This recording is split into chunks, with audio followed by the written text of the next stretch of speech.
and happy Father's Day. Father's Day got me thinking, because I was planning to read an extract from my new book, The 3-Year Pond and Other Absurdities. And so I thought I'd include a section about my son Ross, who was really important. So if you're sitting comfortably, then I'll begin. Walking the West Highland Way was a life highlight. Ross and I had been looking forward and planning it for 4 years. The plan had its inception on a previous holiday to Scotland. We were staying in a cottage in Tyndrum, an old crofter's cottage with walls 2 feet thick and only partially inhabited, so it was all a bit damp. Especially that week. It rained just about every day, as I remember. Ross had remarked, why were all these people walking past the cottage when it was tipping down most of the time?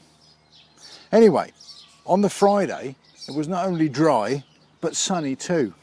So we eagerly bustled our way out of the cottage and went for a walk. It turned out our cottage was right on the aforementioned West Highland Way. "Can we do the walk, Dad?" Ross had asked. We spent the next 3 years or so building him up a little bit, because you need to be able to carry a fair amount of weight. Anyway, because Ross was 13, the walk had to be planned very carefully. You don't venture out into the semi-wild with a child, especially in Scotland where it could rain every day. We caught the overnight sleeper from St Pancras. That was a hairy start. There was only just enough time once the platform for the train was announced to get to the platform and find our carriage before the train left. But we made it. We were on the train and the adventure was go. That's the beginning of my story.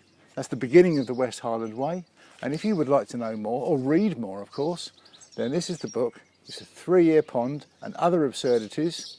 And the book launch is on the 19th of July in the Tower House in Canterbury. Great to see you. Thank you for listening. Simon speaking.